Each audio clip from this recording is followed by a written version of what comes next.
kita bisa merasakan betapa sakitnya hati orang yang kena kusta. Di dalam keluarga mereka dianggap sebagai anak yang sudah mati. Sekarang kusta tidak lagi begitu menakutkan, bisa disembuhkan, dan penularannya sekarang bisa diatasi. Orang bilang, puji Tuhan, saya tidak kena kusta. Tetapi hari ini bukan kusta badan yang saya mau bicara, bukan kusta kulit yang membuat kita menderita, tapi kusta rohani. Apa itu kusta rohani? Mulut yang najis, pikiran yang najis, hati yang najis, mata yang najis, sehingga membuat hidup kita jauh dari Tuhan. Minggu ke gereja, nama Lukas, KTP Kristen, Natal hadir, bahkan ikut melayani, tapi hidupnya penuh dengan kenajisan. Itulah sebabnya rumah tangganya tidak diberkati, pekerjaannya tidak pernah naik, tetap saja dan bahkan turun. Kita tentu kepingin, sebagian besar kan pendatang di Bali, kita ingin tinggalkan kampung halaman, kita sampai di sini, hidup kita diberkati, anak, istri, suami kita mengalami hidup penuh sukacita. Anak-anak tidak pernah bisa pilih lahir dari mama bapak yang mana, betul? Kalau saya bisa lahir, bisa pilih, saya mau lahir, pilih dari anak keluarga presiden. Tapi kan tidak bisa. Anak dilahirkan dari buah cinta bapak dan mama. Sehingga kita perlu memikirkan, jangan sampai anak kita jadi akibat karena kita mengalami kusta rohani.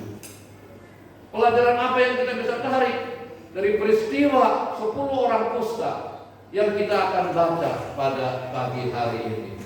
Kita buka Lukas 17 ayat 11 sampai dengan 13. Lukas 17 ayat 11 sampai 13. Dalam perjalanannya ke Yerusalem, Yesus menyusur perbatasan Samaria dan Galilea. Ketika ia memasuki suatu desa, datanglah 10 orang kusta menemui dia. Mereka tinggal berdiri agak jauh dan berteriak, "Yesus Guru, kasihanilah kami." Teriakan 10 orang kusta ini sangat memilukan. Tetapi kita lihat, mereka menyadari siapa dirinya. Mereka tahu mereka adalah penderita kusta badan pada waktu itu. Mereka tidak boleh berdekatan dengan Yesus. Mereka tahu Yesus adalah orang pribadi yang bisa menyembuhkan penyakit kusta mereka kelak. Tapi mereka sadar mereka tidak bisa mendekat. Mereka hanya dari jauh saja memandang Yesus dengan harapan Yesus bisa menyembuhkan penyakit mereka. Kalau mereka sembuh, mereka bisa pulang ke rumah. Kalau mereka sembuh, mereka bisa peluk anak-anak mereka. Kalau mereka sembuh, mereka bisa ada di tengah-tengah keluarga. Hidup normal. Tuhan memang tidak pilih kasih. Siapapun bisa datang mendekat kepadanya. Tetapi 10 orang kusta ini tahu diri. Kalau mereka datang mendekat Yesus saya pastikan tidak akan menolak mereka. Tidak akan bilang, jangan dekat-dekat. Tidak, tapi 10 orang kusta ini tahu diri. Apakah kita tahu diri siapa? Kita dengan gampang, dengan enteng memanggil Tuhan, menyebut Tuhan, mengaku Kristen, bahkan berani melayani. Sementara kita yang tahu sama Tuhan, kita menderita kusta. Adakah kita kenal siapa kita saat kita berhadapan dengan Tuhan? Ada orang yang terlalu yakin dengan dirinya tanpa mengenal siapa siapa dirinya, berani-beraninya, sehingga dengan ceroboh hidup tanpa kekudusan. Itulah sebabnya mengapa rumah tangga kita tidak diberkati. Itulah sebabnya kenapa hati kita tidak mengalami damai sejahtera. Itulah sebabnya mengapa anak-anak kita harus memikul penderitaan akibat kita orang tuanya. Kudus bukan soal tidak membunuh saja, bukan soal tidak berzina saja, bukan soal tidak mencuri saja, bukan soal tidak membunuh saja, tapi tidak menjaga mulut, tidak menjaga mata, tidak menjaga telinga, tidak menjaga pikiran, sehingga seringkali kita tidak jujur dengan diri kita. Bagaimana Tuhan bisa jatuh cinta kepada kita? Bagaimana Dia bisa mendengarkan teriakan kita saat kita butuh ditolong? Karena ada jarak yang memisahkan kita dengan Tuhan. Alkitab berkata, yang memisahkan kita dari Dia, yang membuat telinga kita mendengar teriakan kita minta tolong, karena dosa-dosa kita. Lihat orang-orang kusta, tinggal agak jauh sadar bahwa mereka tidak boleh mendekati itu. Walaupun Tuhan tidak melarang, Allah tidak bilang tidak bersalah, tapi mereka sadar. Seandainya saja setiap kita sadar siapa diri kita, kita datang setiap pagi dengan air mata, kita naikkan pujian sambil menangis, Tuhan, tadi siang saya telah menyakiti hati adik saya, kemarin saya sakiti hati mama, minggu lalu saya lupa bapak ulang tahun, saya gak kirim ucapan. Betapa sakitnya hati orang tua ketika anak yang dirangkap sampai lupa hari ulang tahun mereka. Apalagi Tuhan, saudara. Lukas 5 ayat 8. Ketika Simon Petrus melihat hal itu, ia pun tersungkur di depan Yesus dan berkata, Tuhan, pergilah daripadaku, karena aku ini seorang berdosa. Petrus sebenarnya masih orang baik, tapi dia punya kesadaran yang tinggi. Ketika Tuhan membuat mukjizat, memberkati, sehingga kesialan, tidak dapat rezeki semalam-malaman. Ketika dia melihat mukjizat, dia sadar siapa dirinya. Banyak orang tidak sadar-sadar, main-main dengan Tuhan. Dipikirnya Tuhan tidak lihat, dan kita sembunyikan semua pelanggaran kita. Saya berbilang, kita memang tidak membunuh, kita tidak berzina, tapi kita kurang menjaga bahwa kita adalah anak-anak Tuhan. Kita harus bersinar. Di mana kita hadir, orang bilang, wah kalau ada dia, senang hati kita. Wah kalau dia ngomong, rasanya hati kita disiram oleh air yang sejuk. Jangan sebaliknya. Kalau dia datang, saya pergi. Saya nggak mau bergaul dengan dia. Kita gagal menjadi terang. Ayat 14 dan 15 kita baca. Pasal yang sama. Lalu Yesus memandang orang-orang kusta dan berkata, pergilah, perlihatkanlah dirimu kepada imam-imam.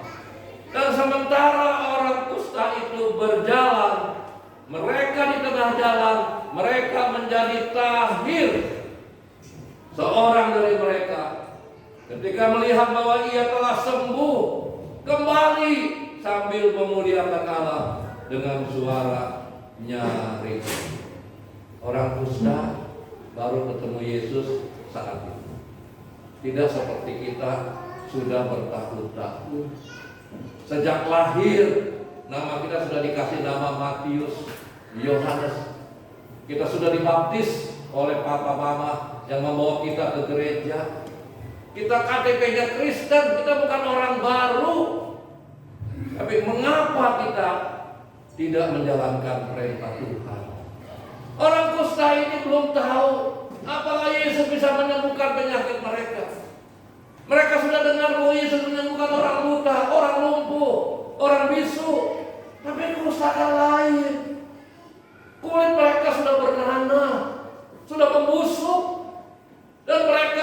tidak begitu rupa sebagai orang yang dikutuk Tuhan. Apakah Tuhan bisa? Apakah orang ini bisa? Mereka belum tahu bahwa Yesus adalah Tuhan. Mereka hanya tahu Yesus adalah orang yang sanggup menyembuhkan penyakit. Tetapi ketika Tuhan bilang, jalan, pergi, perlihatkan dirimu kepada para imam, kepada para pendeta. Mungkin kalau kita ada Tuhan, sembuhkan dulu dong, buktikan dulu dong, baru kami balik badan, baru kami pergi. Ini kan kami belum sembuh. Apa yang kami mau perlihatkan kepada para pendeta itu? Apa yang kami mau saksikan kepada mereka? Ini masih bernanah nih Tuhan. Yang mana nanti kami diusir, kami dilempari batu. Tapi mereka tidak berargumentasi. Mereka tidak berdebat dengan Tuhan. Mereka tidak bertanya. Tapi mereka balik badan dan mereka mengikuti perintah Tuhan. Kalau kita jadi mereka, mau berbalik, mau ikut perintah Tuhan. Perintah Tuhan itu ada yang gampang, yang mudah, tapi ada juga yang susah. Kita biasanya setuju kalau perintah itu gampang. Tapi kalau susah, kita bilang tidak mungkin Tuhan. Saya bukan pendeta, saya orang biasa. Tidak mungkin saya harus baik, saya harus jujur. Saya tidak bisa Tuhan. Kita memilih. Inilah yang membuat hidup kita tidak mengalami perubahan. Karena kita pilih yang gampang, yang enak, yang mudah kita kerjakan. Tapi yang susah, yang kelihatan tidak mungkin, kita tolak. Coba bayangkan ketika Abraham yang dapat anaknya Ishak 25 tahun nunggu. 25 tahun, 75 tahun Tuhan jadi dia akan diberkati keturunan. Sampai dengan umur 99 tahun Tuhan belum berkati. Bayangkan, bagi seorang pria umur 99 tahun, apa yang terjadi? Alkitab bilang sudah mati pucuk. Istrinya mungkin juga sudah menopause. Tidak lagi bisa punya anak, tidak mungkin. Sampai akhirnya Tuhan berikan di umur 100 tahun. Dan ketika anak ini lahir, anak ini makin besar, Tuhan minta supaya anaknya Ishak dikorbankan, dibakar, dipersembahkan di mezbah. Ini kan perintah yang berat ya. Kalau kita punya anak, Tuhan bilang bawa kasih Tuhan, kita pasti bilang enggak. Tuhan minta yang lain aja, jangan minta anak saya. Lagi ini anak cuma satu-satunya, anak tunggal. Tapi Abraham tidak berdebat dengan Tuhan. Dia lakukan sama seperti perintah Tuhan kepada orang muda yang kaya. Tuhan bilang begini, jika engkau hendak sempurna, pergilah, jualah segala milikmu dan berikan itu kepada orang miskin, maka engkau akan beroleh harta di sorga.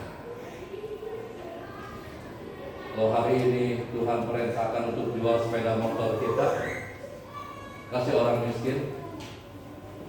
Kalau Tuhan bilang cairkan tabungan kita, kasih adik kita yang ada di kampung halaman yang sedang butuh duit. Mungkin kalau keluarga bilang oke lah, dia pernah bantu saya.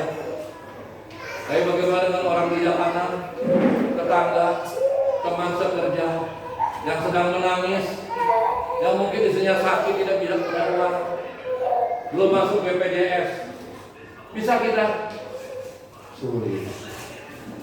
Ini adalah fakta kehidupan yang ada di hadapan kita. Bagaimana kita bisa diberkati, apalagi beroleh harta di sorga? Kita kadang-kadang lebih taat kepada dokter daripada kepada pendeta. Sakit sedikit cari obat, pusing sedikit cari oskadon. pancen oye. Nggak pernah datang Tuhan, tolong sembuhkan saya. Tuhan kau bekerja ke segala dokter.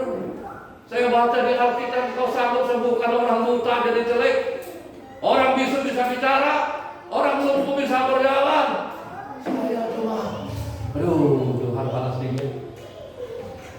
Kita kehilangan iman. Bagaimana untuk perkara-perkara yang lain Tuhan bilang tidak. Yang kecil saja engkau tidak percaya. Bagaimana engkau mau minta yang besar? Belajar setia dari yang kecil, Tuhan bilang, maka engkau akan beroleh hal-hal yang besar. Kita lebih taat kepada jam kerja di tempat kita bekerja daripada di ibadah.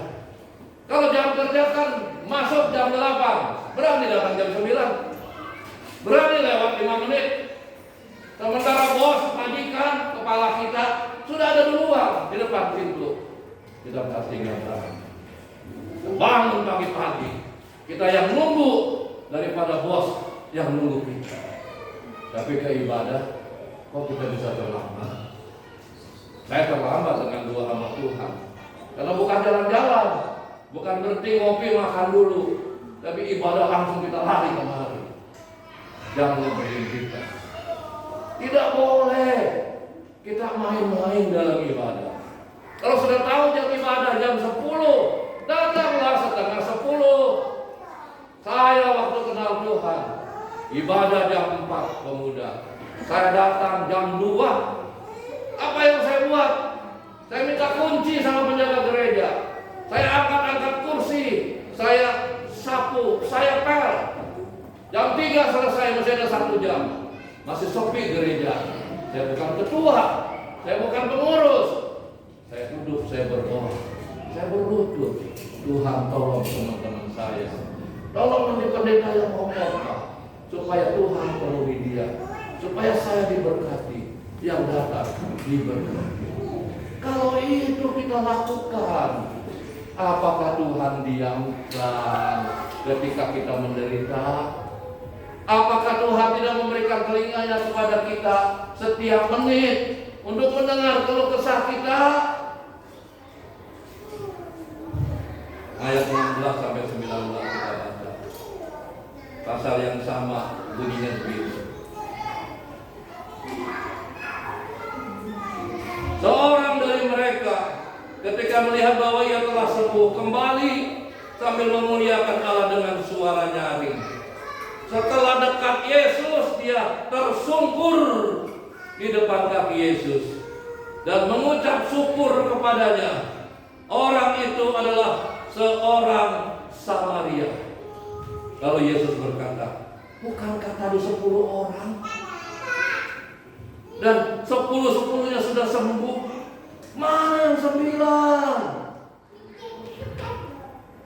Mengucap syukur sulit kita lakukan, dan itulah yang membuat kita tidak diberkati yang lebih bagus lagi. Mestinya Tuhan sudah angkat kita nih, naik pangkat di tempat pekerjaan ini. Tuhan sudah rubah perjalanan hidup kita, tapi kita orang yang tidak mampu mengucap syukur. Kita pikir ini kan kebetulan, ini biasa saja. Kita lupa setelah menerima berkat pertolongan dari Tuhan. Itulah kelemahan manusia. Waktu susah, waktu belum dapat kontrakan, waktu mau di PHK bulan depan, kita berdoa sambil menangis. Saya istri, nanti anak makan apa? Bagaimana mama dan bapak yang ada di kampung? Kita nangis. Tapi setelah keadaan berbalik, kita baik, Tuhan tolong, kita lupa diri. Dari 10 orang sangat keterlaluan, cuma 1 yang mengucap syukur. Kalau ada 9 masih oke, masih baik. Ini 90% lupa. Hanya 10%, 1 orang yang ingat kepada Tuhan. Siapa yang 1 orang? Seorang dari mereka ketika melihat bahwa ia telah sembuh, kembali sambil memuliakan Allah. dengan suara nyaring, tersungkur di depan kaki Yesus dan mengucap syukur kepadanya. Orang itu adalah orang Samaria. Siapa orang Samaria? Orang Samaria selalu dianggap kafir, orang yang tidak mendapat kasih sayang Tuhan, orang yang tidak layak ada di gereja, orang warga negara kelas 3, yang 9 orang Yahudi tidak bersyukur kepada Tuhan, tapi justru orang yang tidak layak yang bersyukur kepada Tuhan. Hari ini ubah sikap kita, sekecil apapun pertolongan berkah yang kita terima, belajar mengucap syukur. Jangan pernah naik ke tempat tidur tanpa bersyukur. Bilang terima kasih Tuhan. Saya pulang, saya ada di rumah, saya bisa peluk anak saya bisa lihat pasangan saya. Terima kasih Tuhan, Mama barusan kirim WA, Mama baik-baik saja di kampung. Bapak bilang Bapak baru sembuh karena saya berdoa tadi pagi Tuhan. Terima kasih Tuhan. Seandainya syukur itu naik ke hadapan Tuhan, Tuhan akan tersenyum. Dia akan memandang setiap kita. Ini dia kata, aku akan berkati kehidupan dia selanjutnya. Mau? Tuhan menolong Bapak Ibu, saudara-saudari semua. Kita berdoa. Kami bersyukur kepadamu ya Tuhan. 10 orang kusta memberikan kepada kami pelajaran yang mahal. Tidak mudah bersyukur kepada Tuhan. Sangat sulit. Kami sering lupa. Beda di saat susah dengan di saat senang. Beda di saat kami terjepit dengan keadaan di mana kami sudah lepas. Ajarkan kami menjadi orang yang bisa menyenangkan hati Tuhan, yang tidak lupa diri dan selalu